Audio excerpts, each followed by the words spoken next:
bande de confis et de déconfis. Alors la chronique du chaos social aujourd'hui s'appelle justement confis or not confis de voisinage. Et oui, parce que nous sommes toujours un peu confis, même dans le déconfinement. Enfin bref. Mais bon, nous y sommes. Ça y est, hein, c'est arrivé. C'est un peu comme Zorro ou Goldorak, mais en moins fun, hein. Bah oui, parce qu'en vrai, voilà, on est quand même obligé de faire avec, hein, je veux dire, de vivre avec le virus, mais aussi avec ceux qui nous gouvernent. Et ça, croyez-moi, c'est comme le corona. On n'est pas prêt de s'arrêter. Alors, je sais pas si vous avez remarqué, mais le confinement de 8 semaines, ça a eu des effets un peu pervers, hein. Donc, pour les plus chanceux, hein, on s'est remis à la lecture, on a profité de sa famille, on a fait 800 kilos de pain, 6 tonnes de cookies, 543 tartes, on a rangé et lavé intégralement tout son appartement 890 fois, et pour certains, c'était pas du luxe, croyez-moi. Bref, bon, à part ça et une pilosité excessive et un goût vestimentaire bizarre inspiré des années 80, on s'en est plutôt bien sorti. D'ailleurs, c'est drôle comme les années 80 ne sont jamais loin en matière de mauvais goût, hein. Et oui, la merde, ça laisse des traces, et pas que dans la cuvette. Alors, il y en a qui ont voulu profiter pour faire des enfants, puis ils se sont rendus compte que non. En fait, en avoir 8, c'est déjà suffisant. Et puis c'est mignon, mais qu'est-ce que c'est chiant. Et puis il y en a d'autres qui ont découvert qu'ils avaient de mauvaises façons de vivre, qui sont devenus généreux et qui ont pris de bonnes résolutions. Le confinement is the new nouvel an. Faut faire du sport, prendre soin les uns des autres, applaudir les soignants qu'on n'ira jamais soutenir en manif. Ah, c'est beau l'hypocrisie collective. Vous pensez que c'est possible que ce soit les mêmes qui applaudissaient les soignants, mais qui leur demandaient de déménager? Mystère. Moi je dis ça, je dis rien.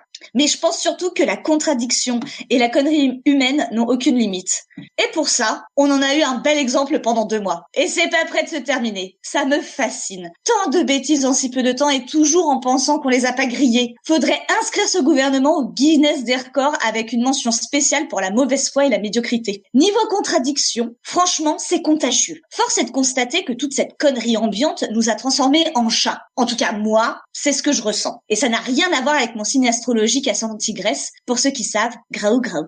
Non, sérieux. On pouvait plus sortir, on n'en pouvait plus, on était prêt à tout, même à escalader la gouttière, et maintenant qu'on en a le droit, on préférait rester dedans. Incroyable cet effet inverse en si peu de temps. Faut dire que le discours en face ne donne pas très envie, Faut fermer les écoles, faut rester dedans, faut pas aller au boulot, les masques ça sert à rien, on a des masques, on en a plus, il faut en mettre tout le temps, on rouvre les écoles, faut aller bosser, bon bref. Franchement, il y a de quoi devenir teubé. Mais c'est peut-être ça, la stratégie. Méfions-nous. Alors oui, je sais, pour certains, d'ailleurs je ne sais pas qui, mais il doit bien y en avoir, le confinement a permis de belles choses comme faire la connaissance de ses voisins et de se serrer les coudes. Enfin, on a surtout compris à côté de qui on vivait. Perso, j'ai tous les jours de ma vie appliqué les gestes barrières, bien avant qu'ils existent, avec mes voisins, en profitant de l'anonymat des grandes villes et des grands immeubles HLM. Et pendant longtemps, j'ai éprouvé du remords de ne pas être plus sociable que ça, de me cantonner à la stricte politesse, ni plus ni moins. Et puis il y a eu le Covid. Et là, ça a été une révélation. Putain, mais j'ai toujours eu raison. Je vis et entourée et avec des cons. Laissez-moi vous raconter rapidement mes rencontres de confis sous Covid. J'ai eu Marcel, qui s'est lancé dans l'apprentissage de l'accordéon et qui nous gratifie de ses leçons 1 fois par jour à horaire variable. Parce que oui, sinon, c'est pas drôle. Il y a Ginette qui hurle sur ses enfants. Parce que, justement, ce sont des enfants. Il y a Olaf qui s'est dit que c'était super de rénover son appart tous les jours à partir de 9h du mat, même le week-end. Parce que bon, en confinement, c'est tous les jours dimanche. Et je vous parle même pas de mon voisin de palier qui ne m'adresse jamais la parole, qui m'ignore purement et simplement, même lorsqu'on se retrouve face à face, et même quand je lui dis bonjour. Ça passait encore. Je m'y étais faite. Et that's all folk, comme dirait l'autre. Non, là, j'ai vraiment été vénère. À un point que ça s'est transformé en guerre ouverte et personnelle, que je livre contre un voisin anonyme depuis des semaines. Je n'en peux plus. Tout a commencé par un beau jour d'avril. Le soleil brillait, la chaleur était si forte que les fenêtres étaient ouvertes en grand. Et là, malheur. Une odeur de friture insupportable. Non mais j'insiste. Insupportable, qui rentre par ma fenêtre et qui imbibe littéralement tout mon appart. Bon, la première fois, je dis rien. Le lendemain, pareil. Et le surlendemain, etc.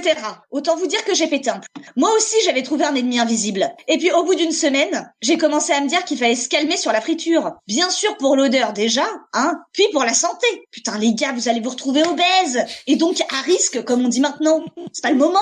Du coup, À force de subir pendant une semaine, j'ai enfin trouvé comment répliquer. Oui, l'idée a été longue à venir, mais bon, pendant le confinement, tout est plus lent. Si l'odeur de bouffe venait jusqu'à moi, l'odeur de ma bouffe pouvait potentiellement aller jusqu'à eux. Et là, ça a été le festival.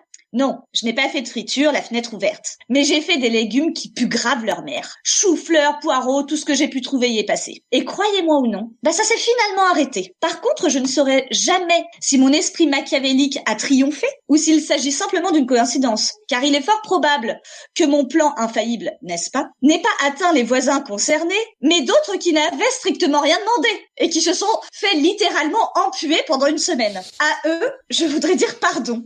Et aux experts en friture, si je vous retrouve, ça va chier. Mais en vrai, ça m'a quand même bien fait rigoler, même si c'est un peu trop duré. Alors voici quelques conseils pour un déconfinement réussi ou un confinement infini. Bouffez des légumes qui puent. Ça arrangera peut-être pas la relation avec vos voisins, mais c'est bon pour le cœur. Allez, bisous.